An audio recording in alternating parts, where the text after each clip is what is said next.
like that? This is a man's world. Welcome to the booth with Big Man and Jay Lee on ChicagolandSportsRadio.com. Boom, boom, boom, boom. Yes, sir. Extra loud today. I feel like Alexander O'Neal on the mic. Welcome to the booth. It's your boy Big Man Jay Lee to my right, and we have a special guest in the booth with us today. He has come a long way. Yes. He's back home for the weekend. Come a long way since he was Teddy Air of crip walking, passing out condoms. Yeah. We got to drink that night. What didn't we drink that night? We drank anything but gasoline. Welcome to Evinn, a.k.a. Boo Boo, a.k.a. Teddy Ev, a.k.a. E Smooth, S-M-O-O-V-E, Smooth, not smooth, smooth. With a V, baby. 44. If you want to play him in 2K11 or house him in Madden like I did. We got Evinn Boo. Never house me in Madden. Phillip Rivers took you to a woodshed. Oh, yeah. Took you. That's all I needed was one. Get in the camera so people can see your face. Get the shot so they know, and get on the mic so people can hear your voice. So we can prove to Shay that you was here. Shay, he not at that girl house. He was with us. He with us. Welcome to the booth, man. Thanks, man. Thanks for having me. We apologize for leaving you outside for 45 minutes. Yeah, y'all, black folks. I know black folks. Yeah, you know how we do here. CP time is real. It's real. Another 2 hours of sleep in waiting on. And look here, we used to start at 10. Then we pushed it to 11. Then we said, okay, we're gonna try to get in there sometime between 11 and 12. Now it's just we hear when we turn the mics on. When we turn the mics on, when we're ready to go. This is a production in here. Okay. It's a production. We got cameras. We got audio stuff. It's a production. We have to get stuff together. A full view of the city. Yeah, man. Very nice view. That's a perk of the booth. Exactly. Now let's get right into it, fellas. The NBA Lockout went into full effect on Thursday. The 30th. The 30th was Thursday. Yeah. Yes. So it went into effect Thursday midnight. Yeah.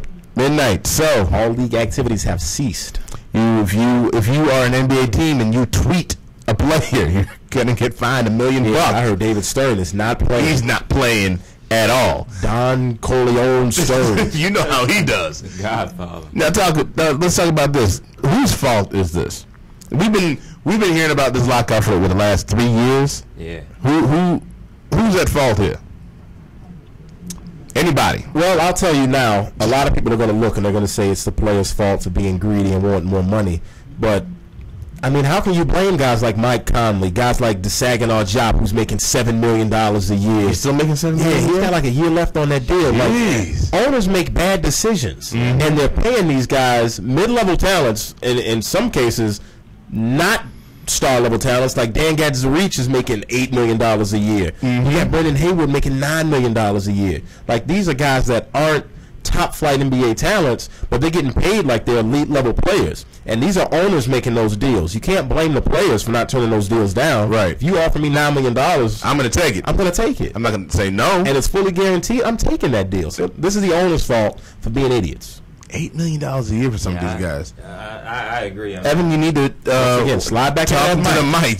Putting, I mean, if you look at it, guys like, Rashard Lewis, fucking the second highest paid player in the league, making $20 million. Yeah. I mean, Gilbert Arenas. I mean, if you look at the top 10. Well, now hold on. Now, see, Gilbert Arenas, when he got paid that money, but we were like, okay. I'm in DC. They knew his knee was messed up before he signed that deal.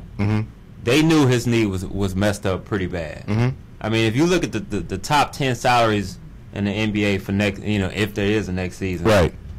I mean, probably 2 of those guys are, worth. Yeah. I mean, Kobe is, can't argue with Kobe. No.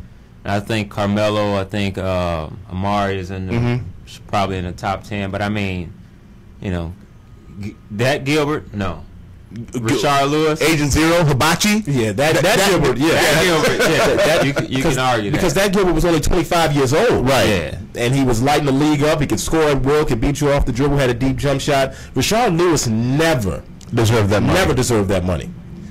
I mean, you can sort of justify it by saying, all right, that Orlando team went to the finals that year. He played a big role on it. Yeah. That's the only way you can say, okay, he was worth it that year. But even then, if I'm paying you $20 million a year, you better. I don't want to say you want to be LeBron because LeBron just didn't earn his paycheck in the finals. Right. But you want to be a franchise cornerstone, and he's not. And he's got 3 years left on that deal. Now, Jay Lee, I want you to give the people your breakdown of the Jay Lee payment plan that you've always brought into play. If you are this, you get this. If you are this, you get that. Go ahead and break it down for people again. There are just certain players that get paid that shouldn't get paid. The amount of money they get paid. If that makes sense. Okay, how about this? I'll help you out here.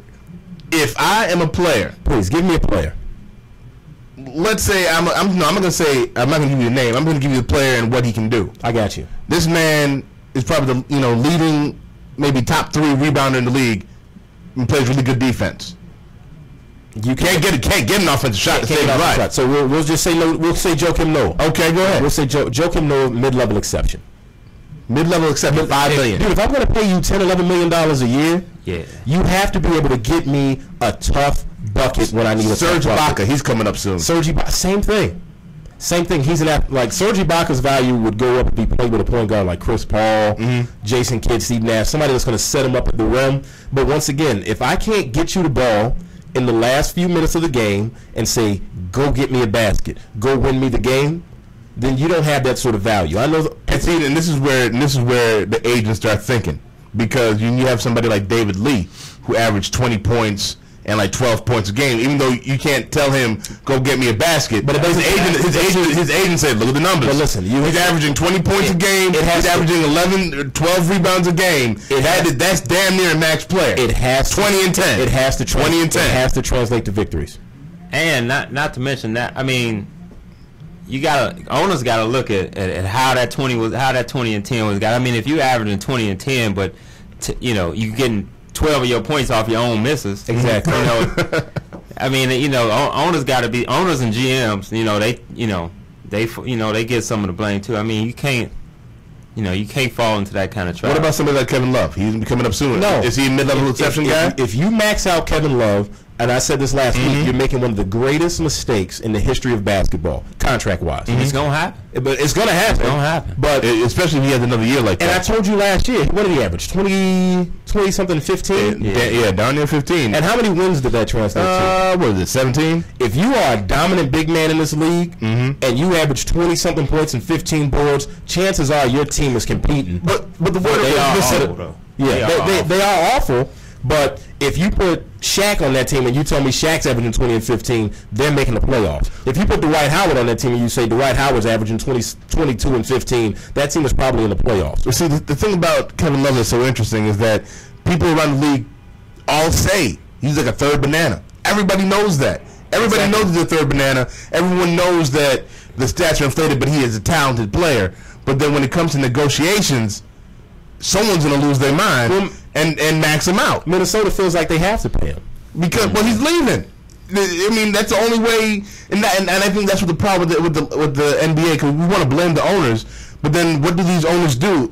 Especially somebody in like Minnesota. No one's coming to Minnesota. You know what I'm saying? Yeah. How you gonna feel a successful team if you can't keep the good players that you got? You have to approach it with the baseball strategy. If you know that you have a top level talent like that, and you don't want to pay them because you're a small market team, move them for some pieces. Move them for some younger players. Move them for some talent. Move them for an established guy that's already been paid. I understand guys want to go where the sun is and where they have friends and where the locals are, and, maybe where they're from. But at the end of the day, athletes want to get paid. Well, exactly. They want to get paid. But Tim Thomas was a top-level free agent, and he signed a max deal with Milwaukee. Right. Nobody wanted to go to Milwaukee at the time. But if they're paying, they'll do it. Exactly. So if you have the money, you can get players. Well, yeah, but what we're saying is that they are paying these players. They're paying the wrong players. Exactly. But the thing is, if you can't get a LeBron James, if you can't get a Dwayne Wade, you're going to have to pay somebody. That money has to go somewhere. That's what these owners are thinking. That's what they're thinking. But you don't have to do that. They didn't. That's what that's one of the reasons why Sacramento thinks, because they're not going to pay the money to put the talent on the floor. But then again, you get what you pay for. I mean, that's why they all. So my thing is, if you're an owner of a small team, you want your team to win. You need players, good players, to win ball games. Or do you just scrap the whole thing? You just know we're not going to win a championship here. I just want to have a decent product on the floor. Is that what we're looking at? You have to take a realistic approach if you're in the NBA. Yeah. And you have to understand that in the entire 50, 60 years of the NBA, 10 franchises won championships. Now 10, yeah. 10 franchises won championships. Every team's not going to get a LeBron James. Nope. Every team's not going to get a Kobe, a Michael Jordan, a Shaquille O'Neal. If you want to win a championship in the NBA, you have to get lucky and draft a once-in-a-generation talent. All the teams that have won an NBA championship have done that. Yep. There are a few exceptions to the rule. Detroit, and not the recent Detroit. The recent Detroit teams. But other than that, Bill Russell, Will Chamberlain, Shaquille O'Neal, Larry Bird, Magic Johnson, Kareem Abdul-Jabbar was traded, but they drafted Magic Johnson, Jordan, Kobe. Kareem Abdul-Jabbar won a championship with the Bucks, didn't he? Didn't he win a championship with the Bucks? No, he didn't. I think he did win one with Oscar Robertson. Yeah, with the Bucks. With the Bucks, they won. Oscar Robertson won that one with them. But I mean, if you want to win now, you have to get lucky and hit the lottery in the draft. The Bulls got lucky and got Derrick Rose. Yep. Orlando got lucky and got Dwight Howard. They almost took Emeka Okafor. How disastrous would that have been? You know what I mean? So free agency is not the way to go. You have to understand if you have an elite level talent. Like, don't make the same mistake that Atlanta's made, that Indiana's made. Atlanta has paid Joe Johnson an enormous amount of money. But their ceiling is the 5 seed, the 4 seed. They're never going to get better than that. And I told you, every week I say this on the show, in the NBA, sell championships, sell hope. Minnesota right now can't sell either one. Nope. They need to get rid of Kevin Love, and they need to sell hope with a young guy that they can say he can one day be that guy, like Ricky Rubio. Yeah, they sold that. Yeah, and they're still selling that. Yeah, well, when we come back, we're going to talk about will race play a factor in how the players are viewed in the NBA when it comes to this lockout. It's a booth with Big Ben and Jay Lee. ChicagolandSportsRadio.com. In times like these, it's important to know the facts